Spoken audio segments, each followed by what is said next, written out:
सुप्रभात सर। आज आप लोग को मैं बीजगणित का कुछ मौलिक नियम पढ़ाऊंगा, फंडामेंटल रूल्स पढ़ाऊंगा, जो आप लोग काफी गलती करते हो, इसे आप ध्यान दोगे। देखिए, सबसे पहले हम ये लिखा हुआ है, इसको हम क्या पढ़ते हैं? ए का होल स्क्वायर या ए टू द पावर 2 पढ़ते हैं। यहां ए को आधार या बेस तथा 2 को घात या इंडेक्स कहते हैं। तो ए का होल स्क्वायर का मतलब क्या होता है? आधार या बेस का 2 बार गुणा, मल्टीप्लाई, 2 बार गुणा या मल्टीप्लाई। तो लीजिए, तो ए का whole square equal to A into A बराबर क्या हो जाए? A square. इसे हम क्या पढ़ते हैं? ए स्क्वायर पढ़ते हैं।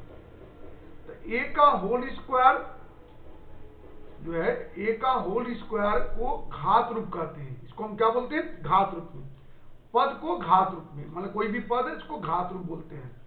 तो सवाल हमेशा इंडेक्स फॉर्म, सवाल हमेशा जो होता है घात रूप, इंडेक्स फॉर्म में ही बनाइएगा। और ए स्क्वायर जो होता है, यह पद का क्या है? सरलतम रूप है। पद का सरलतम रूप है, सरलतम रूप, सिंप्लीफाइड फॉर्म। उत्तर हमेशा हम सिंप्लीफाइड फॉर्म में लिखते हैं, शुरू से हम लोग करते चले आ रहे हैं। शुरू से हम लोगों ने पढ़े थे लोअर क्लास में, सरल करो अर्थात बोर्ड मास करो, वो सरलतम करना। उसी तरह देखिए, ए टू द पावर 5, ए का होल पावर 5 या ए टू द पावर 5, तो ए को बेस तथा 5 को घात या इंडेक्स करते हैं। तो ए का होल पावर 5 का मतलब क्या हुआ? बेस का 5 बार मल्टीप्लाई या 5 बार गुणा। ए का whole square, whole to the power 5, तो देखिए 5 बार गुणा किया गया तो क्या है? ए टू द पावर 5 आया। इसे हम क्या पढ़ते हैं? ए टू द पावर 5 पढ़ते हैं। तो ए का होल पावर 5, ये कौन सा फॉर्म है? इंडेक्स फॉर्म है। टर्म पद का क्या है? पद का घात रूप है, इंडेक्स फॉर्म है। और ए टू द पावर 5 को हम क्या है? टर्म का सिंपलेस्ट फॉर्म है, सिंपलेस्ट फॉर्म, सिंप्लीफाइड फॉर्म।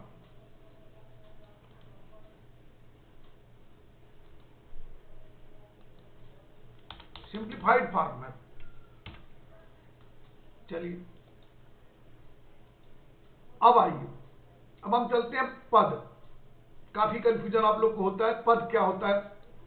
तो 2 या 2 से अधिक संख्याओं, नंबर के गुणनफल, द प्रोडक्ट, भागफल, कोसेंट को हम क्या बोलते हैं? टर्म कहते हैं।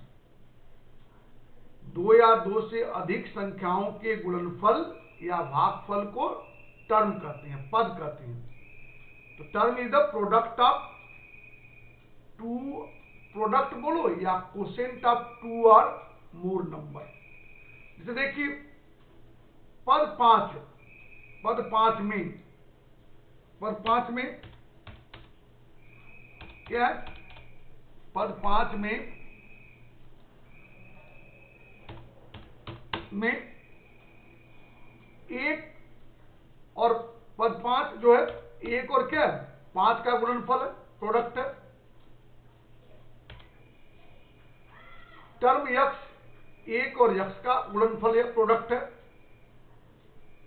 टर्म 5 यक्स, 5 और यक्स का प्रोडक्ट है। समझा रहा?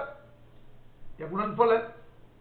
अब देखिए fraction term, x by 3, x बटा 3, यक्स और 1/3 का गुणनफल या प्रोडक्ट है।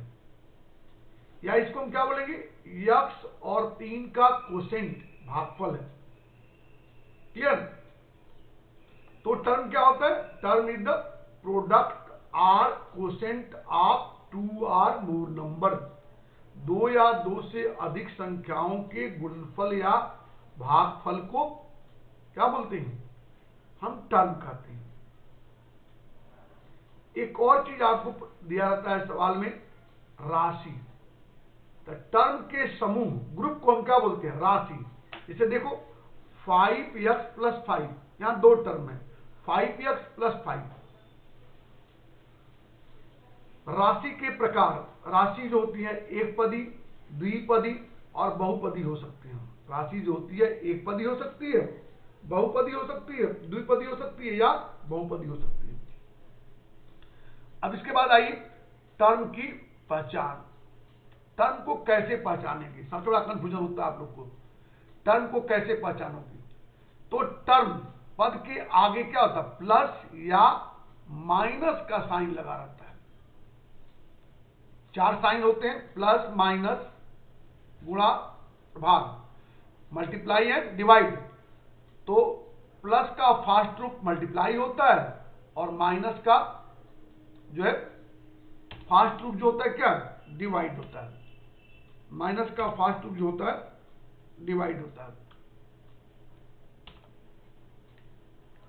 ठीक है।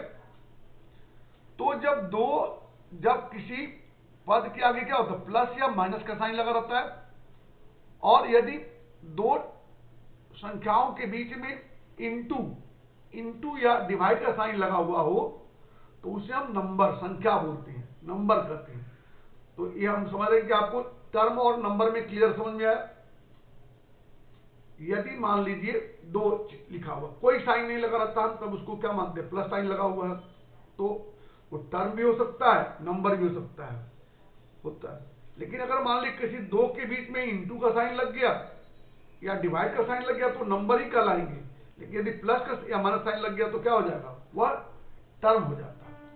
तो टर्म के भाग देखो, टर्म के भाग जो सबसे अधिक कन्फ्यूजन करते हो, टर्म या पद के भाग, जिसे मान लो टर्म क्या 5x, तो टर्म का तीन भाग होता है, sign, constant and variable. Sign चिन्ह, अचर, चर। तो साइन तो आप जानते ही हो, प्लस या माइनस, अचर जिसको हम कांस्टेंट या स्थिरांक हिंदी में बोलते हैं, गिनती का अंक जो होता है जिसका मान क्या स्थिर होता है, यहां पर क्या 5x।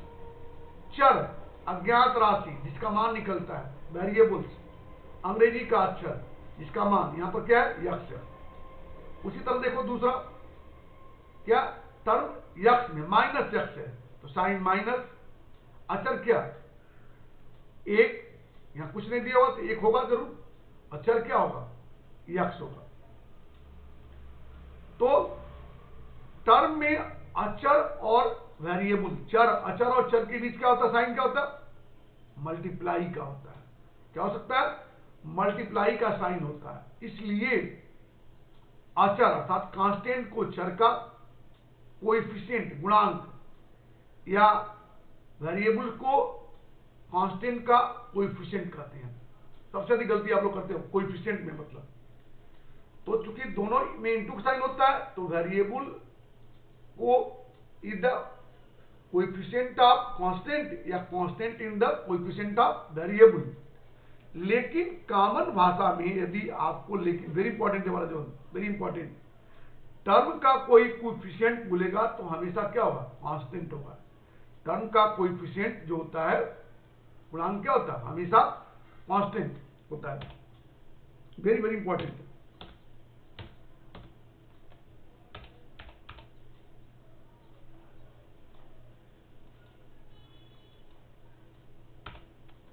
BBI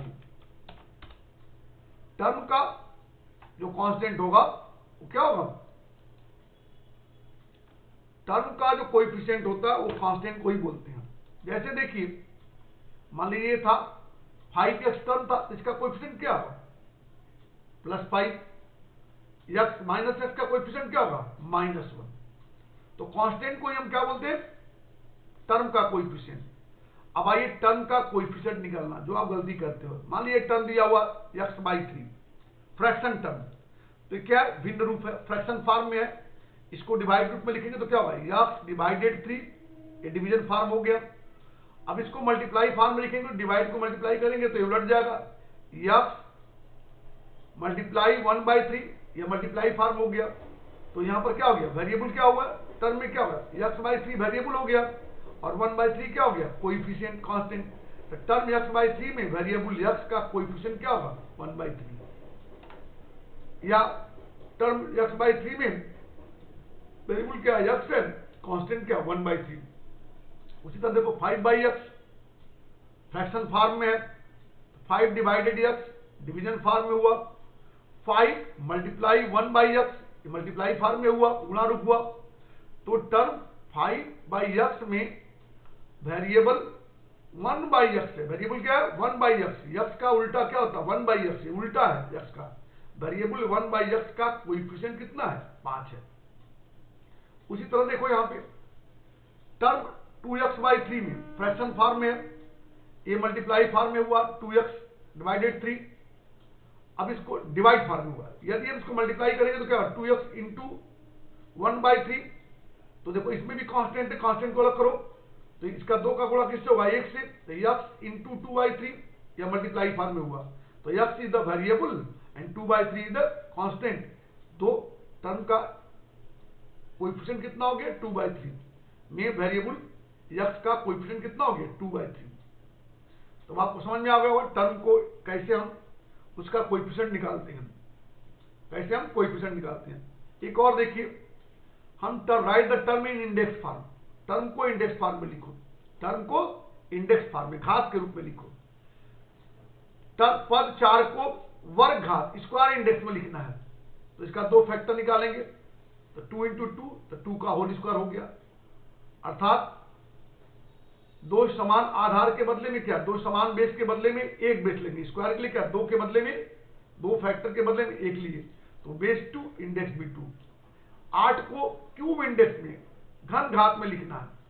तो 3 फैक्टर हुआ, तो 3 के बदले में 1, तो 2 का होल क्यूब। 3 समान बेस के बदले में क्या? 1 बेस लेंगे। तो बेस के क्या? 2 इंडेक्स हुआ 3। 16 को वर्ग घात स्क्वायर इंडेक्स में लिखना है। स्क्वायर इंडेक्स में तो फैक्टर किए 2 गुणे 2 गुणे 2, तो 2 के बदले में 1 लिए, 2 के बदले में 1 लिए, अर्थात 4 का होल स्क्वायर। तो 2 समान आधार क्या हुआ? 4। 2 समान आधार बेस के बदले में क्या? 1 बेस लेंगे। तो बेस क्या? 4 और इंडेक्स हुआ 2। 9b का होल स्क्वायर को स्क्वायर इंडेक्स में लिखो। वो 9b का होल स्क्वायर, तो पहले कांस्टेंट को हम तोड़ेंगे, तो 3 इंटू 3, फिर वेरिएबल को b इंटू b, तो 2 के बदले में 1 लिया, तो 3b का होल स्क्वायर, 3b का होल स्क्वायर। तो समान बेस क्या हो गया? बेस क्या हो गया? 3b और इंडेक्स क्या हो गया? 2।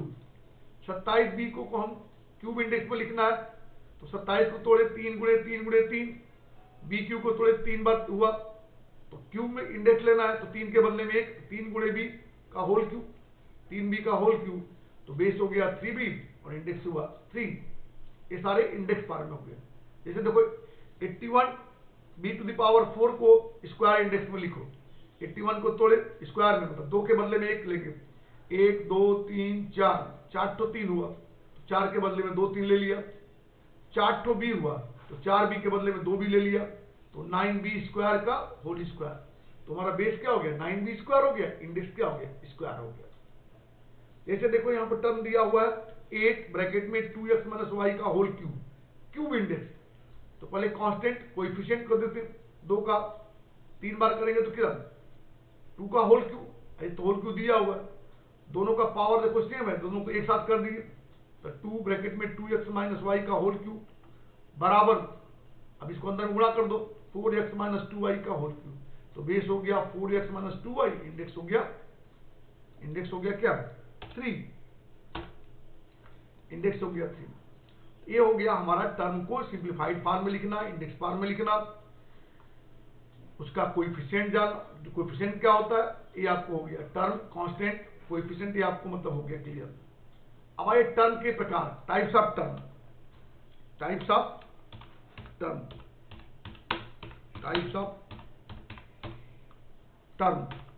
टर्म 2 प्रकार के होते हैं, धन टर्म, पॉजिटिव टर्म। हम लोग पढ़े हैं पॉजिटिव टर्म, जैसे +5x, पहला पल हम जीवन में पढ़े थे, तो 2 तरह के पढ़े टर्म, पॉजिटिव टर्म एंड दूसरा क्या होता है? Negative term.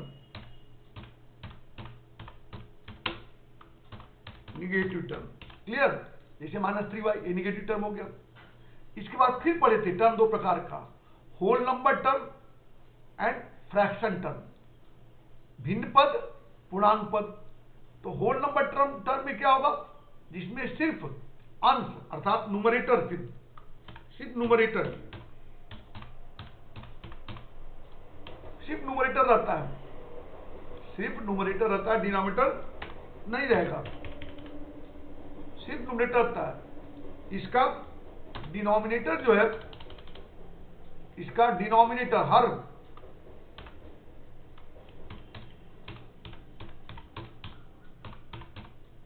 इसका डिनोमिनेटर कितना होता है? 1 होता है।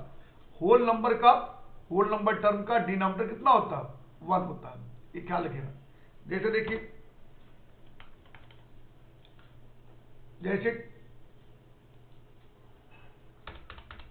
जैसे 5x में न्यूमरेटर क्या होगा?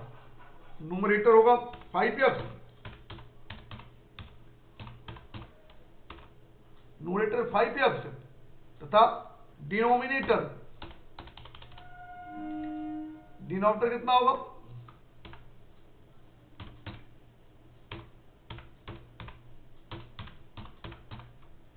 होगा 101 होगा।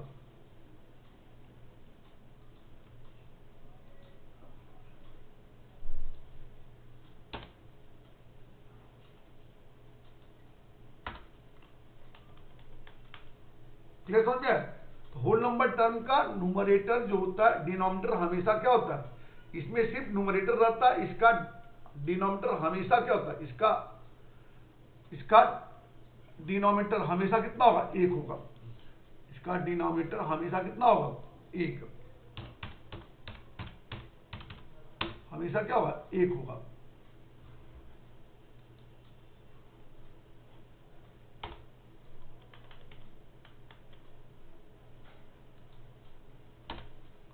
ठीक है।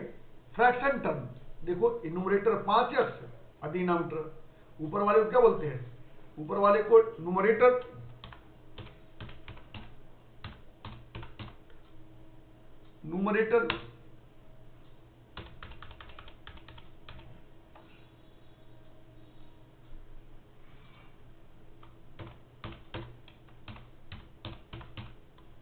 या इसको डिविडेंड भी बोलते हैं, डिविडेंड, डिनोमिनेटर, या इसको डिविडेंड भी बोलते हैं। ठीक है। अब आता है लाइक टर्म। अलजेब्रा में लाइक टर्म और अनलाइक टर्म, जैसे हम लोग में समान जात और असमान जात। जैसे लाइक टर्म होता है, पहला लाइक टर्म है, दूसरा अनलाइक टर्म। जब 2 या 2 से अधिक टर्म के वेरिएबल और उनका इंडेक्स समान हो तो उसे हम लाइक टर्म कहते हैं। जब 2 या 2 से अधिक टर्म के वेरिएबल और इंडेक्स भी समान हो, जैसे 5x और 3x समान टर्म है, समान टर्म है। क्यों समान टर्म है? दोनों का वेरिएबल क्या है? दोनों का वेरिएबल क्या है? x है, और दोनों का इंडेक्स कितना? 1 है। उसके बाद आता है अनलाइक टर्म, जब दोनों में सिर्फ वेरिएबल और इंडेक्स में जो कोई अंतर हो। 5x 3x स्क्वायर, यहाँ वेरिएबल तो सेम है लेकिन इंडेक्स अंतर है। क्यों? यहाँ पर देखिए, दोनों का वेरिएबल 1 है, दोनों का घात समान नहीं है, इंडेक्स समान नहीं। इसका इंडेक्स 1 है और इसका इंडेक्स 2 है। 5x का इंडेक्स 1 और 3x स्क्वायर का इंडेक्स क्या? 2 है, इसलिए अनलाइक टर्म होगा। 3a and 5b unlike term है, क्योंकि दोनों का वेरिएबल क्या होगा? अलग अलग है, लेकिन इंडेक्स क्या? सेम है। मतलब इंडेक्स और वेरिएबल में अलग रहेगा तो क्या कहलाएगा? Unlike term. अब आइए हम चलते हैं समान पद का जोड़, add of like term. Like term का केवल कांस्टेंट ऐड या सब्ट्रैक्ट होता है। ऐड में अगर सेम साइन होगा तो जुड़ेगा, और विपरीत साइन होगा तो क्या होगा? समान साइन जुड़ता है, ऐड होगा। अब विपरीत साइन क्या होता है? सब्ट्रैक्ट। विपरीत साइन क्या होगा? सब्ट्रैक्ट होता है। अर्थात और जो रिजल्ट आएगा, घटावफल परिणाम आता है, रिजल्ट का साइन क्या होगा? हमेशा रिजल्ट का साइन हमेशा किसका साइन होगा? बड़े टर्म का साइन होता है, बड़े टर्म का साइन होता है। अब ख्याल रखो, देखो, मतलब समान जात में क्या होता है? शादी ब्याह होता है। समान जात में शादी ब्याह होता है, दोस्ती होती है। और विपरीत जात में क्या होता है? मारामारी होता है। तो जोड़ में सेम साइन रहेगा तो ऐड होगा, विपरीत साइन रहेगा तो क्या? हमने पहले ही बताया टर्म 2 तरह के, पॉजिटिव एंड निगेटिव। तो पॉजिटिव निगेटिव सेम साइन वाले ऐड होंगे और विपरीत अपोजिट साइन वाले क्या, जैसे यहां देखो +5x + 3x तो कितना हो गया +8x। क्या जुड़ा इसमें, ओनली कांस्टेंट जुड़ा, 5 और 3 जुड़ा, x नहीं जुड़ा। उसी तरह -5x - 3x, देखो सेम टर्म है, लाइक टर्म है यहाँ पे, तो क्या जुड़ा, ओनली कांस्टेंट जुड़ा, साइन सेम रहा, प्लस प्लस। जैसे 5 लड़का 3 लड़का, कितना हुआ 8 लड़का, जुड़ा नंबर, लड़का ही रह जाएगा, वेरिएबल्स तो सेम रह जाएगा। देखो यहाँ पे विपरीत साइन है, +5x - 3x, बड़ा कौन है +5x, साइन इसका है प्लस, घटेगा तो कितना +2x। इस तरह यहाँ देखिए बड़ा ए है तो साइन इसका होगा, विपरीत साइन है, घट गया। लेकिन ये क्या कहलाता है, यह जोड़ है, इसे घटाओ मत बोलिएगा, जोड़ है। लेकिन कभी भी विपरीत साइन जो होता है आपस में जुड़ता नहीं, हमेशा घटता है। अब इसके बाद अनलाइक टर्म का ऐड क्या होता है, अनलाइक टर्म में केवल साइन लगाकर क्या कहते हैं, छोड़ दिया जाता है। अनलाइक टर्म में केवल साइन लगा, जैसे 5x + 5x + 3x, तो 5x + 3y, देखो -5x + 3x², तो केवल साइन लगा के छोड़ दिया जाता है। घटाव का नियम, घटाव का नियम देखो, घटाव का नियम, घटाव का मतलब होता है, सब्ट्रैक्शन का अर्थ होता है दूसरे टर्म का क्या, दूसरे टर्म या एक्सप्रेशन का साइन बदलना और फिर क्या ऐड की क्रिया होती है। अगर आप साइन नहीं बदले तो घटाव नहीं कहलाएगा, ये ख्याल रखिएगा। घटाव का मतलब ही होता है साइन बदलना। जैसे देखिए +5x - 3x, साइन बदले तो इसका साइन हो गया +5x, इसका साइन -3x है, तो विपरीत साइन हो गया, घटेगा। बड़ा कौन है 5x है, तो इसका उतरा +2x आ गया। देखिए यहाँ पे नीचे वाले साइन बदले तो माइनस से प्लस, विपरीत साइन हो गया, घटेगा, साइन किसका उतरा, बढ़ेगा, -2x। देखिए साइन बदले, दोनों सेम साइन हो गया, जुड़ गया, +8x। यहाँ साइन बदले, दोनों सेम साइन हो गया, जुड़ गया, -8x। ये हो गया हमारा घटाव। अब आइए गुणा, मल्टीप्लाई का नियम। मल्टीप्लाई में सबसे पहले साइन का मल्टीप्लाई होता है, तो समान साइन का गुणनफल प्लस होगा, प्रोडक्ट क्या होगा, प्लस होगा। तो समान साइन का गुणा करेंगे तो प्लस होगा, प्लस इंटू प्लस बराबर प्लस होता है, माइनस इंटू माइनस बराबर प्लस होता है। अब विपरीत साइन का गुणनफल क्या होता है, हमेशा क्या होगा, माइनस होता है। प्लस गुणे माइनस, माइनस ही होगा, और माइनस गुणे प्लस ये माइनस होगा। फिर किसका होगा, कांस्टेंट का होता है, अचर का होता है। फिर किसका होता है, वेरिएबल का गुणा होता है। गुणा में सेम समान वेरिएबल का घात जो होता है, इंडेक्स क्या होता है, जुड़ता है। इंडेक्स जो होगा वो जुड़ जाएगा। लाइक टर्म के इंडेक्स जो होते हैं वो क्या होते हैं, जुड़ जाते हैं। लाइक टर्म का इंडेक्स जो होगा वो क्या होगा, जुड़ जाएगा। देखिए गुण मल्टीप्लिकेंट, गुणक मल्टीप्लायर, +5x + 3x, ये और समान अपना टर्म है, और समान। तो पहले प्लस प्लस प्लस, फिर 5 × 3, 5 × 3 बराबर क्या 15, और ये वेरिएबल उसी तरह गुणा हो गया x y। देखिए यहाँ पे लाइक टर्म है लेकिन साइन अपोजिट है, अनलाइक टर्म है, अनलाइक टर्म है, प्लस माइनस माइनस होगा, 5 तिहाई, 5 × 3 15, यहाँ 1 पावर, यहाँ 2 पावर, 3 पावर, -15x²। ये हो गया क्या, गुणा का। गुणा में क्या होता है, सेम साइन, सेम वेरिएबल का इंडेक्स क्या होता है, जुड़ जाता है। पहले साइन का करेंगे, फिर कांस्टेंट करेंगे, फिर वेरिएबल का। देन आइए डिवीजन का रूल, डिवाइड का रूल, भाग का नियम। भाग का नियम, सबसे पहले साइन का डिवाइड होगा, सबसे पहले साइन का डिवाइड होगा, फिर किसका होगा, समान साइन का भागफल क्या होता है, प्लस होता है, कोसेंट प्लस होगा। सेम साइन में भगा देंगे तो प्लस आएगा, विपरीत साइन का भागफल कितना, कोसेंट कितना होगा, माइनस होगा। गुणा वाला ही नियम है। फिर किसका होगा, कांस्टेंट का होता है, फिर किसका, वेरिएबल का होता है। तो डिवाइड में भाग में क्या होता है, डिवाइड में जो होता है, जैसे मल्टीप्लाई में चर का घात क्या होता था, जुड़ता था, यहां घटेगा। चर का घात क्या होता, घटता है। तो देखो यहाँ पे भाज्य, डिविडेंड गुणे बराबर भाजक गुणे भागफल प्लस शेषफल होता है। तो भाग की 2 विधियां होती हैं, सीधा डायरेक्ट मेथड और टेबल मेथड। देखो जैसे बीजगणित में भागा जो दे रहे हो बीजगणित में, तो एक पदी भाजक होने से एक पदी डिवाइजर,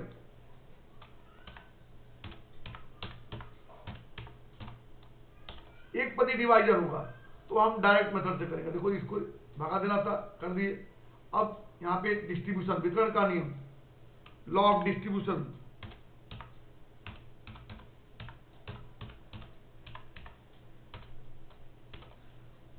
लॉ ऑफ डिस्ट्रीब्यूशन करके, तो देखो इसका भी डिनोमिनेटर क्या, 2a² x, इसका भी 2a² x², 2a² x² हो गया। अब देखो दो प्लस प्लस प्लस 2×3 6, यहाँ पर क्या वेरिएबल, क्या दोनों वेरिएबल है, यहाँ भी x a है, यहाँ भी x a है। तो पहले हम लिए क्या a का, यहाँ 3 पावर 2 पावर, ऊपर में 1 पावर अधिक है, हो गया, अरे 2 पावर, तो ऊपर क्या कट गया। उसी तरह ऊपर में देखो माइनस, नीचे प्लस, माइनस प्लस माइनस हुआ, तो 4 में 2 से भगा दिए, 2 दूनी के 4, यहाँ पे 2 पावर है, ए पे 2 पावर है, 2 कट गया, और x में क्या 1 पावर ऊपर अधिक है, तो ऊपर लिखा गया। तीसरा में देखिए प्लस प्लस प्लस हो जाएगा, 2 चौके 8, 4 हुआ, ए पे समानता कट गया, x पे क्या घटा आ गया, ये आ गया। ठीक है, और एक से अधिक भाजक होने से टेबल मेथड का प्रयोग करते हैं। टेबल मेथड जो आप लोअर क्लास में सीखते आए हो, भाज्य भाजक, जैसे मान लो यहां पर है, ये क्या है, ये क्या हो गया भाज्य, ये क्या भाजक, ठीक है भाजक है, और जब भागा दोगे तो ठीक है टेबल मेथड से भाग दोगे। अगर दिक्कत होगा तो मैं फिर इसको बताऊंगा। ठीक है, मैं आशा करता हूं आप लोग को समझ में आया होगा। धन्यवाद।